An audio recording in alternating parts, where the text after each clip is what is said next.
오늘의 주요 뉴스입니다. 이미선 헌법재판관 후보자 청문회에서는 후보자 부부가 35억 원 넘게 보유한 주식을 놓고 논란이 벌어졌습니다.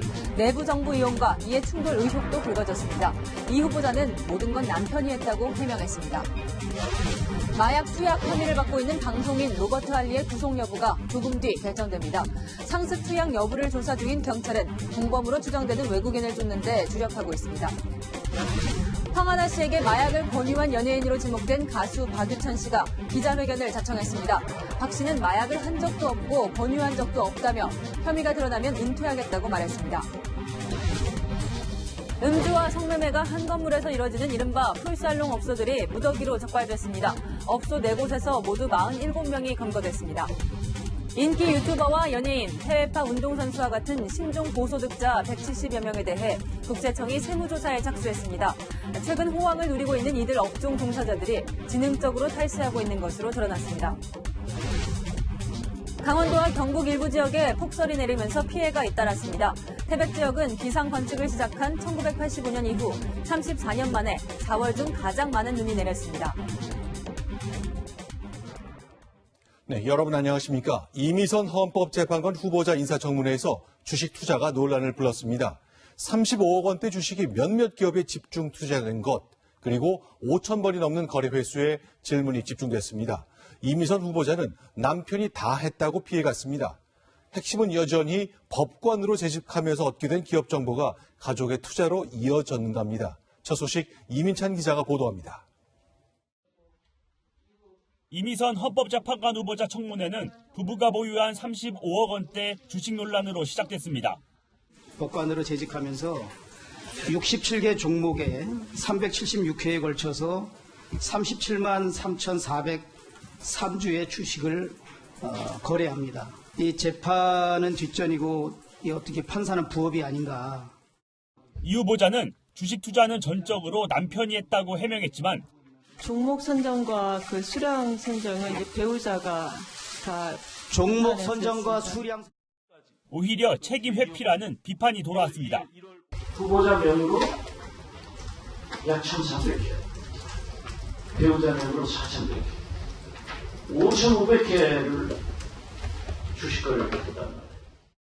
이 후보자 남편이 내부 정보를 이용해 주식을 거래한 것 아니냐는 의혹도 제기됐습니다. 지난해 1월 이테크건설에 대규모 계약 체결을 알리는 공시 직전에 6억 원 넘는 주식을 사들였다는 겁니다. 이 후보자는 지난해 10월 해당 업체와 관련된 재판을 맡기도 했습니다.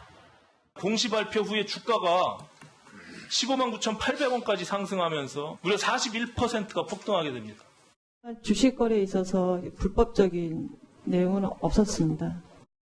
두 자녀 명의로 펀드를 가입해 3,700만 원씩 내주고도 증여세를 납부하지 않은 점도 논란이 됐습니다. 자유한국당과 바른미래당뿐 아니라 정의당까지 이 후보자를 반대하고 나서 임명을 둘러싸고 진통이 예상됩니다. 채널A 뉴스 이민찬입니다.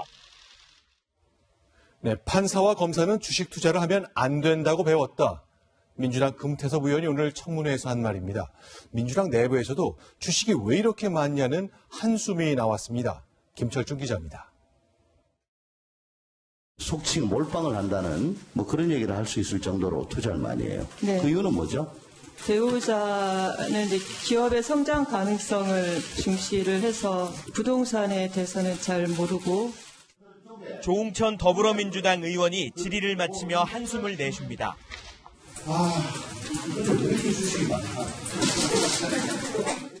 이 후보자가 주식 투자에 대해 명확한 해명을 내놓지 않자 보다 못한 여당 의원들이 훈수를 둡니다. 지금 후보자의 청문이지 후보자의 배우자의 청문회가 아닙니다. 남편의 얘기를 들어보면 이게 이렇게 됩니다라고 하면 그 자체가 또 불씨가 됩니다. 검사 출신인 금태섭 민주당 의원은 판검사들의 주식 거래 자체가 적절치 않다고 지적했습니다. 저도 검사 생활을 했는데 검사가 될 때 공무원은 주식을 해서는 안 된다고 배웠습니다. 그런 지적을 받고 많이 반성을 했습니다. 이 후보자는 재판관으로 임명된다면 주식을 조건 없이 처분하겠다고 밝혔습니다. 채널A 뉴스 김철중입니다.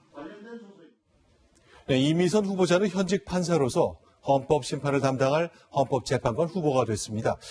그런 공직자의 이 정도 주식 투자는 상당히 예외적이죠. 정치부 노은지 차장이 그 의문점을 하나씩 정리해봤습니다. 이미선 후보자와 남편의 재산은 42억 6천만 원입니다. 그런데 부동산은 7억 원 정도고 전체의 83%인 35억 4천만 원이 모두 주식입니다. 특히 OCI그룹 계열사 주식을 많이 갖고 있었는데요. 이테크건설 17억 4천만 원, 삼강글라스 6억 6천만 원입니다.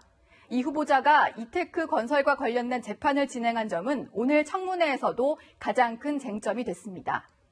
지금 보시는 숫자 5, 67, 376에도 주목할 필요가 있습니다. 판사인 이 후보자가 2013년부터 5년간 투자한 종목은 모두 67개, 거래 횟수는 376회에 달합니다. 특히 이테크건설 주식은 해당 민사소송이 진행되는 과정에서도 추가로 사들인 것으로 확인됐는데요. 보시면 소장이 접수된 이후 그리고 최종 선고를 내리기 전까지 4번에 걸쳐서 주식을 사들입니다. 소장 접수 당시보다 주가가 떨어진 10,000원 정도 떨어진 때에 대거 사들이고 이후에 주가는 대체로 올랐습니다. 종목도 많고 거래 횟수도 많은 이런 주식 투자를 놓고 청문회에서는 차라리 투자의 규제 워런 버핏의 길을 가라는 말까지 나왔습니다. 차라리 워런 버핏이나 조지 솔러스처럼 주식 투자해서 남편하고 하는 게 더 낫잖아요? 왜 헌법재판관 내려고 했어요? 남편도 투자의 규제였다 이런 말이 나오는데요. 남편 역시 내부 정보를 이용한 투자를 했다는 의혹을 받고 있습니다. 이 후보자는 이테크건설 관련 재판은 건설사와 직접 연관이 없고 또 주식 관련 내부 정보를 얻을 만한 소송도 아니었다고 해명을 하고 있죠. 그런데 판사 출신 변호사인 후보자의 배우자도 보유 주식과 관련한 재판을 맡았습니다. 특허법원 판사로 일할 당시에도 아모레퍼시픽 주식을 보유한 상태에서 관련 재판을 담당했고요. 의류회사 한섬의 재판을 맡은 이후에는 주식을 사들였습니다. 또 퇴직 후에 변호사로 일하면서도 LG화학과 다음 커뮤니케이션 주식을 보유한 상태에서 관련 소송을 수임했습니다. 야당은 이 4건 모두 재판 과정에서 얻은 내부 정보를 활용한 투자가 아니냐 이렇게 지적하고 있습니다. 채널A 뉴스 노은지입니다. 지금부터 평소 친근한 이미지로 더 충격을 준 방송인 로버트 할리의 마약 혐의 소식입니다. 법원은 로버트 할리에 대한 구속영장을 기각했는데요. 경찰은 아이스라는 별칭으로 불린 필로폰을 1g 사고 투약한 사실을 확인하고 추가 수사를 벌일 방침입니다. 30명이 투약할 수 있는 양입니다. 신선미 기자의 보도입니다. 검은 모자를 눌러쓰고 마스크로 얼굴을 가린 남성. 마약 투약 혐의를 받고 있는 방송인 로버트 할리 씨입니다. 구속영장 심사를 받기 위해 법원에 출석한 할리 씨는 울먹였습니다. 제가 그동안 표를 지켜주신 가족, 친구 그리고 국민 여러분들에게 죄송하다는 말씀 드리고 싶습니다. 하지만 함께 투약한 공범이 있었는지에 대해선 오늘도 입을 닫았습니다. 함께 마약 투약한 공범이 있으신가요? 언제부터 마약하신 건가요? 할리 씨는 경찰 조사에서도 이달 초 자택에서 혼자 한 차례 필로폰을 투약했을 뿐 공범은 없다고 진술한 것으로 알려졌습니다. 하지만 경찰은 지난달 중순 할리 씨가 인터넷에서 필로폰을 뜻하는 은어인 아이스 광고를 보고 30명 넘게 동시에 투약할 수 있는 필로폰 1g을 구매한 사실을 확인했습니다. 필로폰 양을 볼 때 공범이 존재할 가능성과 상습 투약 가능성 모두를 의심하고 있습니다. 경찰은 할리 씨가 필로폰 구입 대금 70만 원을 보낼 당시 은행 CCTV에 함께 잡힌 외국인을 추적하는 한편 추가 공범이 있었는지에 대해서도 조사를 벌이고 있습니다. 채널A 뉴스 신선미입니다. 로버트 할리의 마약 혐의 처음이 아니었습니다. 과거 2차례 수사 때 염색하고 삭발하는 방식으로 빠져나갔습니다. 하지만 이번엔 현장에서 체포당하며 미리 대비할 틈이 없었습니다. 공태현 기자의 보도입니다. 로버트 할리 씨가 처음 경찰 수사선상에 오른 건 2017년 7월입니다. 서울지방경찰청 마약수사대에 검거된 다른 마약사범들 입에서 할리 씨의 이름이 거론된 겁니다. 2번의 압수수색과 3번의 소환조사가 이어졌습니다. 하지만 성과는 없었습니다. 당시 할리 씨는 짧은 머리카락을 염색까지 하고 경찰에 나왔습니다. 몸의 다른 부위도 제모를 해버려 모발 등을 채취해 마약 검사할 상태가 아니었습니다. 마약 검사 결과는 음성. 첫 번째 수사는 무혐의로 마쳤습니다. 그러나 지난해 1월 마약 수사 때 할리 씨의 이름이 다시 등장합니다. 경기 안양동안경찰서가 구속한 마약사범이 할리 씨와 함께 필로폰을 투약했다고 진술한 겁니다. 하지만 경찰은 두 번째 수사에서도 혐의 입증에 실패했습니다. 할리 씨가 갑자기 미국으로 출국해버려 압수수색부터 차질을 빚었습니다. 한 달 뒤 귀국한 할리 씨를 불러 채무 채취를 시도했지만 역시나 삭발에 전신 제모까지 한 상태였습니다. 온몸에 털이 없어요. 다 왁싱을 해서. 머리도 다 그냥 막 밀었죠, 그냥. 간신히 남아있는 채모를 채취했지만 마약 검사의 실익은 없었습니다. 우지 그냥 가슴에 조금 남은 게 있길래 그걸 했는데 거기서 음성 발음이 나왔어요. 그러나 세 번째 수사는 앞선 두 차례 수사 때와는 달랐습니다. 대비할 시간을 주지 않게끔 소환조사 형식이 아니라 긴급 체포 뒤 머리카락 등을 확보해 마약 양성 반응을 확인한 겁니다. 채널A 뉴스 공태현입니다. 로버트 할리가 이사장인 광주 외국인 학교에 대해서도 교육당국이 실태 점검에 나서기로 했습니다. 과거 이 학교 일부 교사들이 마약과 성범죄에 연루된 적이 있습니다. 공국진 기자입니다. 로버트 할리가 지난 1996년 설립해 현재 이사장을 맡고 있는 광주 외국인 학교입니다. 2000년 광주시 교육청으로부터 정식 인가를 받아 지금은 우리나라 학생 14명을 포함해 41명이 재학 중이고 외국인 교사 15명이 근무하고 있습니다. 그런데 과거에 일부 교사들이 마약과 성추행 사건에 연루됐던 사실이 드러났습니다. 지난해에는 한 미국인 교사가 국제우편을 통해 2,500개 투약 분량의 대마초 1.2kg을 국내로 들여오다 구속됐습니다. 앞서 2007년엔 아동 성추행 혐의로 국제 수배된 용의자가 2개월 가까이 교사로 근무하기도 했습니다. 학교 측에서 한 조치 내용을 좀. 그것도 저희가 말씀드렸어요. 교사들의 계속된 일탈 행위에도 시교육청은 1년에 한 번 실태 점검에 나선 게 전부였습니다. 모든 게 다 자율적으로 운영되다 보니까 그런 부분이 있는지는 사실상 저희도 이제 현장을 나가봐야 할 것 같습니다. 이사장인 할리 씨의 마약 투약 사실이 불거지자 교육청은 오는 16일 실태 점검에 나서기로 했습니다. 채널A 뉴스 공국진입니다. 네, 잇따른 연예인 마약 관련 사건이 터지며 의혹도 본물 터지듯 번지고 있는데요. 사회부 조영민 기자와 의혹들을 하나씩 짚어보겠습니다. 네, 먼저 조금 전 로버트 할리 씨의 구속영장이 기각됐다는 소식이 들렸는데 로버트 할리 씨가 표적 수사를 당했다 이런 의혹이 있다고요? 주장입니다. 할리 씨의 지인인 마크 피터슨 미국 브리검영대 명예교수의 주장입니다.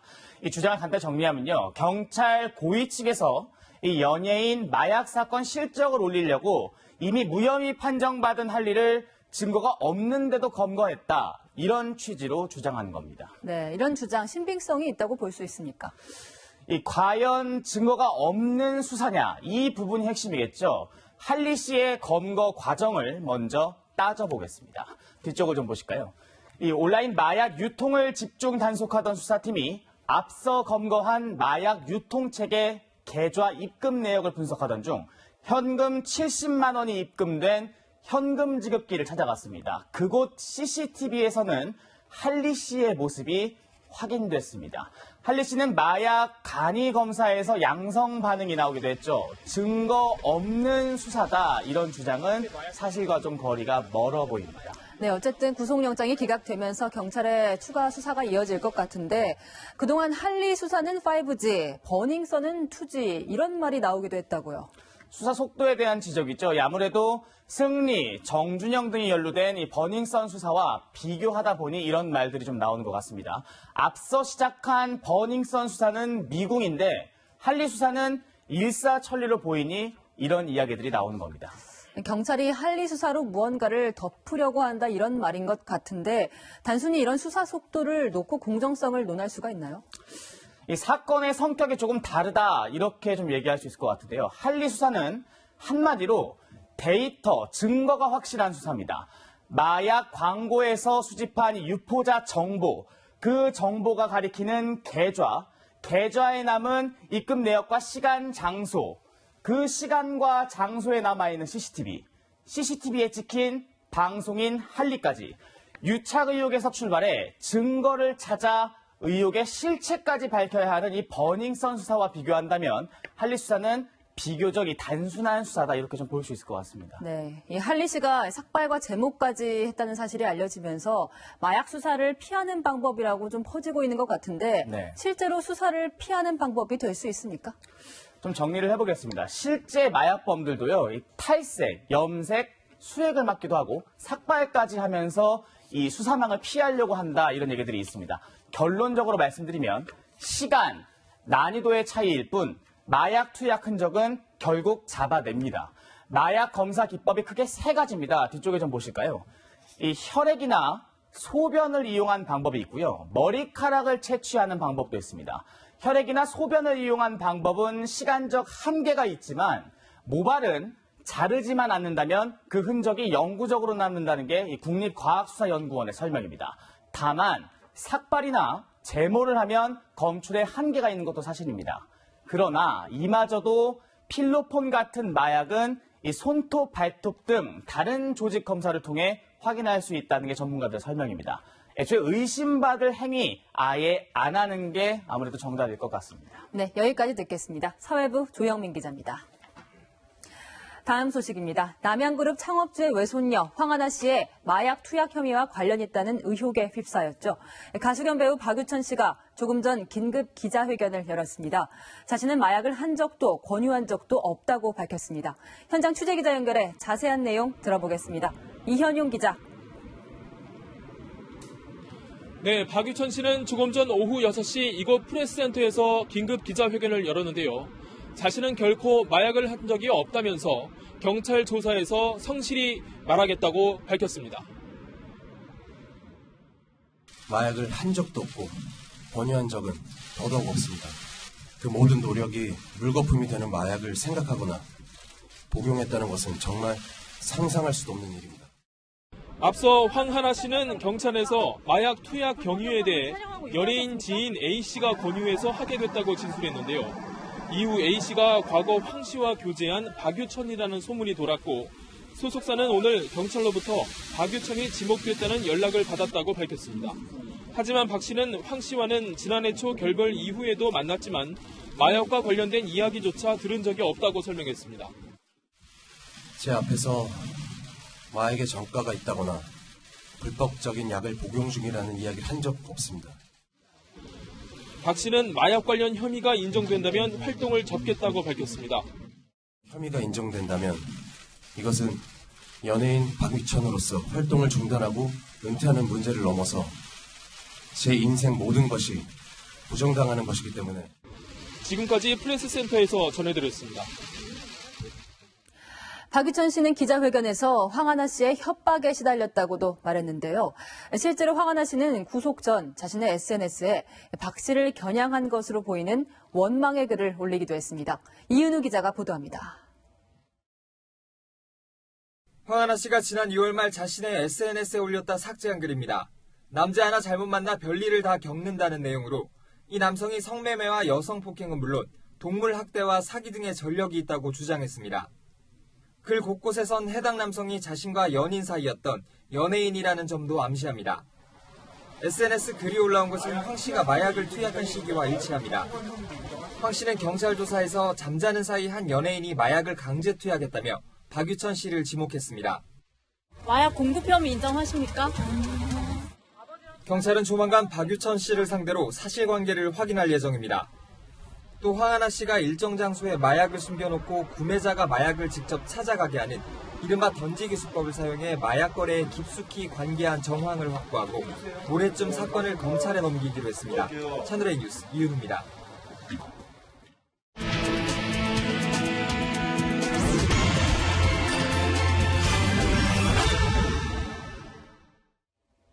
네, 최근 버닝썬 사태로 이른바 물뽕의 존재가 알려졌습니다. 길거리 노점 트럭은 물론이고 성인용품 가게에서 팔리고 있었습니다. 여성을 노린 물뽕의 공포가 소리 없이 확산되고 있습니다. 이서연 기자가 불법 유통 경로를 추적했습니다. 제보를 받고 찾아간 곳은 도심 외곽에서 흔히 볼 수 있는 불법 성인용품 트럭. 취재진이 손님을 가장해 접근해봤습니다. 물뽕이 있냐고 묻자 액체가 들어있는 용기를 꺼내 보입니다. 이건 소비용이고 이건 맥주용이고 범죄 악용 소지가 있는데도 사용법까지 자세히 설명합니다. 먹고 시간이 네. 30분 지나서 또 와. 여기 딱 2시간 반 딱 끝나고요. 이런 약물들은 성인용품 매장에서도 쉽게 구할 수 있습니다. 아니 약으로 된 것도 학교까지 약이 훨씬 낫긴 하죠. 왜냐면 이거는 이제 그냥 이거는 몰라 터먹으려고 이제 술에다 넣는 거고. 이른바 데이트 강간약으로 불리는 물건들이 공공연하게 거래되고 있는 겁니다. 학봉이라고도 많이 하고 여자용이라고도 많이 하고 그렇게도 그때는 다 알아주죠. 몇 년 전까지 물뽕만을 전문적으로 유통했다는 전직 브로커 A씨. 버닝썬 등 클럽에서 사용되는 물뽕의 정체, 바로 이것이라고 주장합니다. GHB가 그 센 거예요. 저도 라이트가 이상하게 많이 전화 오거든요. 많이 전화 내가 이제 가서 주더라고 돈 받고 사가지고. GHB는 100ml당 수백만 원을 호가하고 적발되면 중형을 피하기 어려운 마약입니다. 때문에 동물용 발정제 등이 섞인 최음제가 주로 물뽕으로 사용된다는 겁니다. 이런 물뽕은 일본과 중국에서 들여오는데 공항 인근에서 은밀하게 1차 거래가 이루어지고 남은 물건은 서울 남대문 시장 등을 통해 유흥업소나 클럽 등으로 흘러들어간다고 했습니다. 인천공항에서 이제 브로커들이 다 소화하지 못한 게 이제 남대문에 이제 터집니다. 그래서 이제 거기서 많은 사람한테만 또 공수가 됩니다. 전직 브로커가 지목한 물뽕 거래 상점을 찾아가 봤습니다. 남대문 시장의 한 오래된 상가. 평범한 잡화점처럼 보이는데 브로커가 다가가자 말없이 봉투를 건넵니다. 사전에 전화로 신원이 확인된 사람이 아니면 물건을 팔지 않을 정도로 거래는 암암리에 이뤄집니다.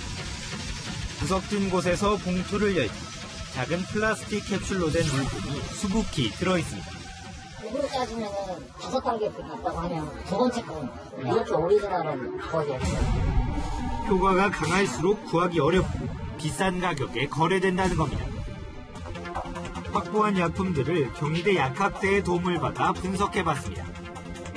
GHB와 같은 마약 성분이 검출되지는 않았지만 신체에 부작용을 일으킬 만큼 유해한 물질이 포함됐다는 결과가 나왔습니다. 변형된 그 유사체 같은 것들을 거기다 집어넣은 것 같아요. 안 되죠. 케미칼들이 때문에 부작용에 대한 부분에 그것도 모르고. 이런 데이트 강간약의 가장 큰 문제는 피해자가 약물 복용 사실을 알지 못하고 증거도 전혀 남지 않는다는 점입니다. 정확하게 그거를 마신 시점이나 이런 거는 전혀 모르고 수면내시경해서 잠드는 것처럼 그냥 어느 순간부터 그냥 갑자기 기억이 없었어요. 영국 출신 마약범죄 전문가는 수사당국의 적극적인 대처를 촉구합니다. Because they induce the memory loss and she cannot give evidence. It includes the police, it includes local governments. Everybody has a part to play. Yeah, and that is how you take control of this situation. 손쉽게구에 무분별하게 사용되는 데이트 강간약. 어느새 코앞까지 침투해 우리를 위협하고 있습니다. 채널A 뉴스 이서연입니다. 음란물 유포 혐의를 받고 있는 가수 로이킴이 오늘 경찰 조사를 받고 조금 전 귀가했습니다. 로이킴은 국민께 죄송하다며 고개를 숙였습니다. 사공성근 기자입니다. 카카오톡 단체 대화방에 음란 사진을 유포한 혐의를 받고 있는 가수 로이킴. 국민 여러분께 심려 끼쳐드린 점 진심으로 죄송합니다. 진실되게 또 성실히 조사 잘 받고 나오겠습니다. 죄송합니다. 피의자로 입건된 지 6일 만에 직접 입장을 밝힌 뒤 조사실로 향했습니다. 경찰은 가수 정준영 씨의 카카오톡 단체 대화방을 수사하던 중 로이킴이 음란 사진 한 장을 올린 사실을 확인했습니다. 현재까지 정 씨가 만든 대화방에서 불법 촬영물을 공유한 혐의를 받고 있는 연예인은 모두 5명입니다. 이 가운데 정 씨가 구속됐고 로이킴 등 4명은 피의자 신분으로 경찰 조사를 받았습니다. 경찰은 로이킴을 상대로 음란 사진 촬영 여부를 포함해 대화방에 올린 경위 등을 파악하고 있습니다. 채널A 뉴스 사공성근입니다. 풀살롱, 음주와 성매매가 한 건물에서 이뤄지는 업소들을 일컫는 말입니다. 이번에 무더기로 적발됐습니다. 종업원 180여 명을 고용해 한 달 평균 약 10억 원의 매출을 올린 업소도 있습니다. 권솔 기자입니다. 차량 한 대가 호텔에 도착합니다. 이어 차량 뒷좌석에서 남녀가 문을 열고 내립니다. 호텔로 들어온 4사람은 둘씩 나눠 방으로 들어갑니다.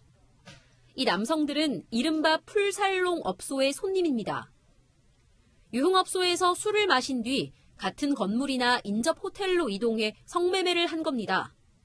경찰은 지난달 서울 강남과 서초 등에서 풀살롱 영업을 한 업소 4곳을 적발하고 업소 관계자와 성매수 남성 등 47명을 검거했습니다. 이들 업소는 경찰 단속을 피하기 위해 사전에 예약을 하는 회원제로 운영했습니다. 서울 강남에 있는 한 호텔 앞입니다. 이 건물 지하에 있는 유흥주점에서는 손님들에게 술을 팔고 같은 건물 호텔에서 불법 성매매를 알선했습니다. 단속된 한 업소는 남성들에게 1인당 60에서 80만 원을 받은 것으로 조사됐습니다. 또 종업원 180여 명을 고용해 운영한 업소는 한 달 평균 약 10억 원의 매출을 올렸습니다. 사실 딴거 손님들은 그렇지 않은데 어제 같은 경우만 해도 좀 많이 오셔가지고 아무 문제 없이 잘 넘어가시고 아가씨들도 요즘 많이 나오고 있거든요. 일부 업소는 단속될 경우 현금 압수를 피하기 위해 성매매 대금을 당일이 아니라 이후에 특정 계좌로 송금받았습니다. 경찰은 구청에 업소를 통보하고 불법 수익금 규모를 추적하는 등 수사를 확대할 계획입니다. 채널A 뉴스 권솔입니다. 룸살롱 황제로 불렸던 이경백의 뒤를 봐줬던 전직 경찰관 박모 씨가 7년 만에 검찰에 붙잡혔습니다. 박 씨는 서울 시내에서 성매매 업소들을 운영하고 있었습니다. 성혜란 기자입니다. 강남 유흥업계를 주름잡았던 룸살롱 황제 이경백 씨. 탈세와 미성년자 성매매 알선 등을 저지르고도 수사망을 피해갔는데 그 뒤에는 돈을 받아 챙긴 경찰의 조력이 있었습니다. 당시 전현직 경찰 18명이 구속됐고 경찰 4명이 도주했습니다. 지난 2012년 박모 경위도 성매매 단속 정보를 넘겨주고 1억 원 넘게 받은 혐의로 구속영장이 청구됐지만 구속영장 심사 하루 전 잠적했습니다. 그로부터 7년간 수배 상태에 놓였던 박 씨는 최근 검찰에 붙잡혔습니다. 외국인 성매매 업소를 수사하다 박 씨가 차명으로 운영해온 업소들을 적발한 겁니다. 박 씨는 강남과 목동 일대에서 태국인 여성을 고용한 뒤 성매매 업소 3곳을 운영한 것으로 드러났습니다. 박 씨는 바지 사장을 내세워 단속도 피해간 것으로 알려졌습니다. 검찰은 이 과정에서 경찰 내부 조력자가 있을 가능성이 있다고 보고 있습니다. 검찰은 박 씨를 구속하고 단속을 피하는 과정에서 현직 경찰이 개입했는지 등을 확인하고 있습니다. 채널A 뉴스 성혜란입니다. 네, 이렇게 벚꽃이 한창이어서 돌이킬 수 없는 봄이 온 줄 알았습니다. 그런데 강원도 산간과 경북 북부에서는 20cm가 넘는 눈폭탄이 쏟아졌습니다. 나무가 쓰러지고 정전이 발생했습니다. 배요미 기자입니다. 온 세상이 하얀 눈으로 뒤덮였습니다. 전날만 해도 꽃이 피고 새순이 돋던 상가들에 다시 겨울이 찾아온 것 같습니다. 어젯밤 강원 산간 지역과 경북 북동부 지역에 시작된 눈은 오전까지 이어졌습니다. 4월인데 눈이 안 와야 되는데 와가지고 많이 놀랐던 것 같아요. 엄청 많이 왔어요. 경북 봉화가 25.3cm 적설량을 기록했고 강원 태백에선 1985년 기상관측 이후 역대 4월 중 가장 많은 22.5cm의 눈이 내렸습니다. 때 아닌 폭설에 피해도 속출했습니다. 강원도에선 7명이 눈길에 한때 고립됐다 소방대원들에 의해 구조됐습니다. 경북 봉화의 한 마을에선 쌓인 눈 때문에 나무 30여 그루와 전봇대가 넘어지면서 인근 100여 가구의 정전 사태가 벌어지기도 했습니다.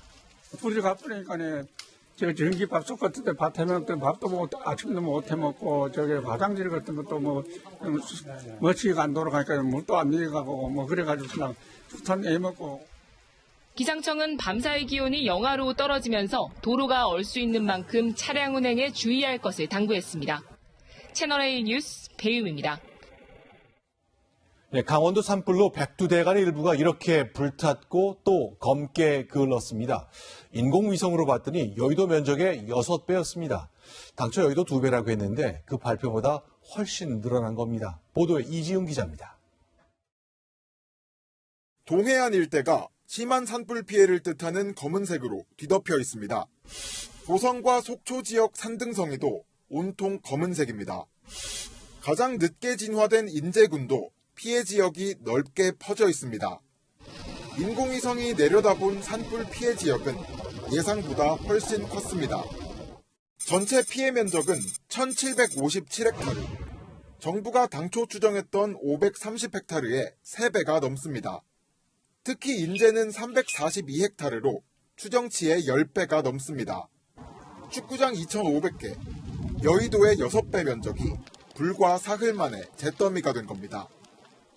정부는 현장 조사를 통해 정확한 피해 면적을 확정할 계획입니다.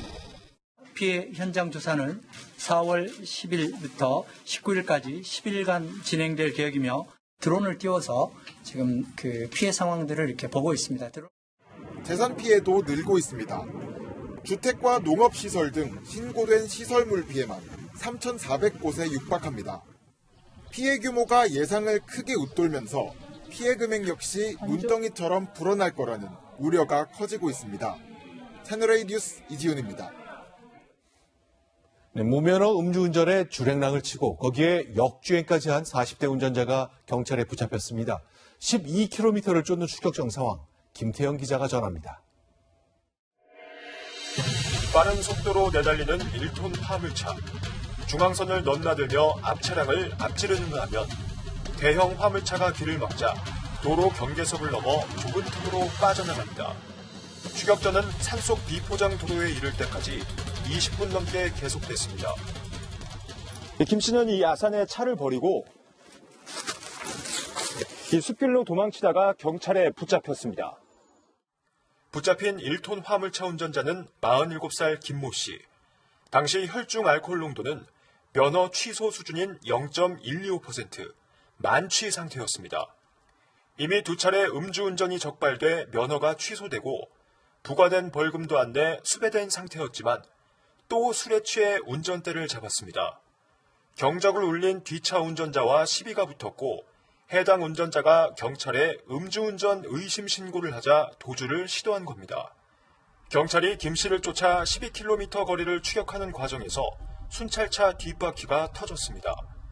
최고 속도는 블랙박스 확인해보니까 120 정도로 나왔고요. 2차 사고가 날까 좀 위험이 있었기 때문에 그게 좀 어려웠고. 경찰은 김 씨를 불구속 입건했습니다. 채널A 뉴스 김태형입니다. 인기 유튜버, 고액의 프로 선수들, 그리고 연예계 톱스타. 요즘 어린 학생들이 선망하는 직업이죠. 신종 부자 유명인들의 탈세가 드러나 국세청이 세무조사에 나섰습니다. 조현선 기자입니다. 인기 유튜버의 경우 수입이 억대 연봉자 못지 않다는데 세금은 한 푼도 안 내는 사례가 적지 않았습니다. 동영상 재생 시간이 길고 구독자 수가 많을수록 광고가 붙기 시작하는 유튜브 방송. 지난해 유튜버 A씨는 해외에서 송금받는 광고비 20억 원을 숨겼습니다. 사업자 등록도 하지 않아 과세를 피했지만 결국 소득세 수억 원을 추징당했습니다. 해외에서 활동 중인 축구선수 B씨도 구단에서 받은 돈 가운데 수십억 원을 부모의 부동산 취득자금으로 빼돌렸다가 덜미를 잡혔습니다. 신종산업에서 새로운 고소득자가 등장하면서 과세 사각지대를 노린 겁니다. 고의적으로 세금을 포탈한 혐의가 발견되는 경우 조세 범칙 조사로 전환하여 검찰 고발 등 엄정하게 조치하겠습니다. 국세청은 이 같은 고소득자 176명에 대한 동시 세무조사에 착수했습니다. 유튜버와 BJ 등 15명, 신종 호황 산업 종사자 47명, 연예인과 스포츠 스타 20명이 포함됐습니다. 국세청은 조사 대상자만이 아니라 가족 등 관련인의 재산 형성 과정, 편법 증여까지 강도 높게 추적하기로 했습니다. 채널A 뉴스 조현선입니다. 세계 최대 담배 회사 BAT의 한국 자회사가 세금 수백억 원을 탈루한 혐의로 재판에 넘겨졌습니다. 지난 2015년 담배값 인상을 앞두고 전산 조작으로 부당이득을 챙겼다는 혐의입니다. 이동재 기자입니다. 세계 최대 담배 회사인 브리티시 아메리칸 토바코. 국내에선 자회사 BAT 코리아를 통해 더닐 로스만 등을 판매하며 시장 점유율 13%, 매출 규모 3위에 올라 있습니다. 검찰은 BAT 코리아가 세금 503억 원을 탈루했다며 가이 멜드럼 전 대표이사 등 임직원 3명과 법인을 재판에 넘겼습니다. 지난 2015년 1월 1일 기준으로 담배값 인상이 예고되자 BAT 코리아가 하루 전날 자사담배 2,463만 갑이 반출된 것처럼 전산 조작을 했다는 겁니다. 개별 소비세 신설과 지방교육세 인상 등으로 하루 사이 세금이 1,082.5원 올랐는데 담배세는 소매 시점이 아니라 제조장 반출 시점을 기준으로 부과됩니다. 검찰은 BAT 코리아가 허위 반출을 통해 세금 납부는 한 갑당 2,500원 기준으로 하고 판매는 가격이 오른 뒤 4,500원에 하는 방식으로 부당이득을 챙겼다고 봤습니다. 실제로 반출하지 않고 반출한 것으로 가정해서 2,400만 값 정도를 허위 반출 신고해서 BAT 코리아 측은 어떤 범법행위 사실도 인정하지 않는다며 회사와 직원의 무죄를 입증할 방침이라고 반박했습니다. 채널A 뉴스 이동재입니다. 국내 자동차 업계 위기가 점점 커지고 있습니다. 생산 자체가 줄어드는 심각한 상황인데 노사 갈등도 파국으로 치닫고 있습니다. 홍유라 기자입니다. 르노 삼성 노조는 오늘부터 파업에 들어갔습니다. 지난해 10월 임단협의 시작된 이후 53번째입니다. 역대 최다 파업입니다. 쟁점은 회사가 노동자의 업무 위치를 바꿀 때 노조의 허락을 받아야 하는지입니다. 사측은 인사권 침해라며 반발하고 있습니다. 지난해 10월 시작된 파업으로 르노 삼성의 누적 손실액은 2,500억 원에 달합니다. 지금 최악으로 그냥 가는 상태라고 볼 수가 있고요. 이 상태로 가게 되면 모두 다 노사 양측이 다 잃어버릴 수밖에 없습니다. 기아차 노조 일부는 해외 생산을 중단하라는 요구까지 하고 나섰습니다. 국내 생산량이 줄어드는 상황을 극복하기 위해 해외 생산 물량을 국내로 가져오자는 겁니다. 국내에서는 자동차 한 대를 생산하는데 27시간 가까이 걸립니다. 해외보다 생산성이 떨어지는 상황이어서 노조의 밥그릇 지키기 주장이라는 지적이 나옵니다. 노사 갈등이 파국으로 치닫는 가운데 최종식 쌍용 자동차 전 사장은 노사가 손잡지 않으면 국내 자동차 산업은 정말 다 죽는다고 일침을 가했습니다. 쌍용차는 9년 연속 무분기를 바탕으로 지난해 업계 3위로 올라섰지만 르노 삼성은 최하위인 5위를 벗어나지 못하고 있습니다. 채널A 뉴스 홍윤아입니다. 네, 문재인 대통령이 1박 3일 일정으로 워싱턴 방문에 나섰습니다. 미국은 정상회담을 앞두고 대북 제재 완화는 없다고 쐐기를 박았습니다. 여기에 그동안 착한 협상가 역할을 맡았던 폼페이오 국무장관조차 김정은 위원장을 폭군이라고 불렀습니다. 워싱턴에서 김정한 특파원입니다. 문재인 대통령이 취임 후 5번째 방미길에 올랐습니다. 북미 협상 재개가 목적인데 미국의 비핵화전 제재 유지 입장은 강경합니다. Would you agree that your description of Maduro also applies to North Korea's leader Kim Jong-un? Sure. I'm sure I've said that. 청와대 관계자가 이번 한미 정상회담에서의 대북 단계적 보상 논의 가능성을 시사했지만 미국은 최대 압박 기조만 거듭 확인한 셈입니다. 이런 가운데 문 대통령은 트럼프 미국 대통령과의 회담 직전 폼페이오 장관과 볼턴 보좌관, 펜스 부통령을 숙소인 영빈관 블레어 하우스에서 차례로 만납니다. 별도의 만남은 비핵화 조치에 따른 대북 단계적 보상 등에 대한 공감대 마련 차원으로 해석되지만 미 조야의 회의로는 상당합니다. So far, the top-down approach has been no more effective than the bottom-up. Perhaps we more efficiently got to the end point of discovering that North Korea doesn't intend to give up its nuclear weapons.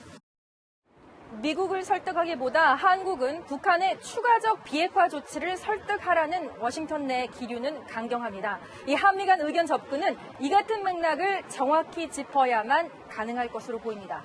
워싱턴에서 채널A 뉴스 김정환입니다. 네, 한편 평양에서는 김정은 위원장이 조선노동당의 핵심 간부들을 불러 모았습니다. 베트남 정상회담이 파국으로 끝나면서 문책 가능성이 거론됐던 김영철 당 부위원장이 등장했습니다. 유승진 기자입니다.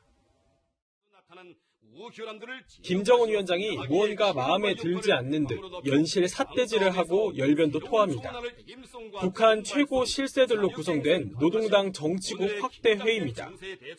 김 위원장의 말을 받아 적는 간부들 사이로 김영철 부위원장의 모습도 보입니다. 하노이 회담 결렬로 문책 가능성까지 나돌았지만 건재한 것이 확인된 겁니다. 리용호 외무상 역시 김영철 맞은편에 앉아 있는 것이 포착됐습니다. 당분간 김영철을 중심으로 한 대미 협상 라인에는 큰 변화가 없을 것으로 보입니다. 하지만 당장 미국과 대화에 나서기보다는 상황을 지켜볼 것으로 관측됩니다. 실제로 김정은 위원장은 제재 장기화에 대비한 자력갱생을 또 한 번 강조했습니다. 긴장된 정세에 대처하여 간부들이 혁명과 건설에 대한 주인다운 태도를 가지고 고도의 책임성과 창발성, 자력갱생 간거번티의 혁명 정신을 높이 발휘하여 이런 가운데 내일 열릴 최고인민회의에서 김 위원장을 국가 수반으로 하는 개헌이 이뤄지거나 국무위원장 권한이 확대될 가능성이 큽니다.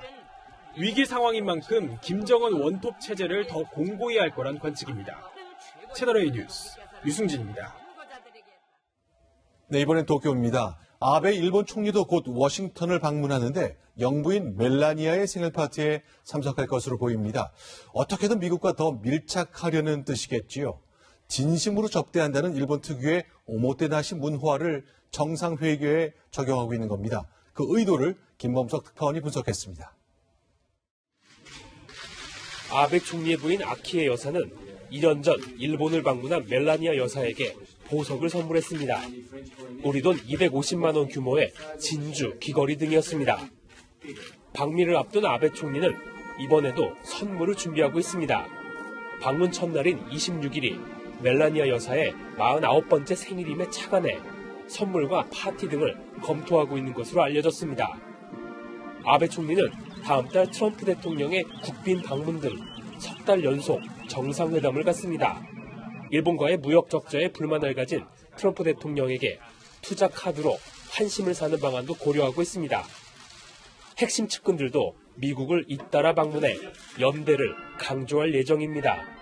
미국의 새로운 라이벌은 중국이고 미국하고 잘 가야만 이 동아시아에서 전제 기반이 있다고 하는 걸 너무 잘 알고 있기 때문에 미국과 일본의 이해관계의 일치가 가장 큰 동력 아닐까요? 오모테나시, 일본어로 환대라는 뜻인데요. 아베시 환대 외교는 한국과는 상대적으로 멀어졌지만 미국과는 더 밀착하고 있다는 것을 대내외에 보여주려는 의도로 보입니다. 도쿄에서 채널A 뉴스 김범석입니다. 내일은 대한민국 임시정부가 세워진 지 100주년이 되는 날입니다. 처음 자리 잡은 상하이부터 광복을 맞은 충칭까지 27년의 역사가 중국 곳곳에 남아있는데요. 권우혁 베이징 특파원이 그 발자취를 따라가 봤습니다. 외국인이 치해법권을 누리는 곳으로 일본의 힘이 크게 미치지 않았던 상하이 황푸구 루이지널로. 100년 전 이곳의 한 새방에서 독립지사들이 의회격인 임시의정원을 열고 인근에 임시정부 청사도 만들었지만 지금은 그 흔적을 찾을 수 없습니다.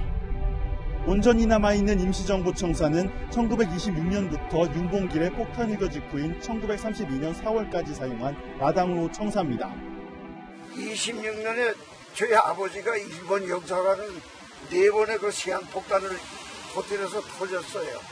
그래서 백범 선생이 빨리 도망을 가라고 해서 한국을 가서 이후 일제의 탄압이 거세지면서 임시정부를 이끌었던 김구 선생은 인근 자싱으로 피신했습니다. 중국 국민당 간부 추푸청의 도움으로 숨어 지냈습니다.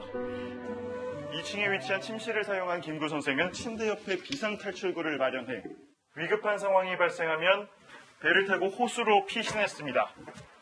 给我们中国人的抗日啊，抗日有极大的，所以我祖父呢，就是应邀呢，就尽量帮助金举先生啊，这个躲避了日本。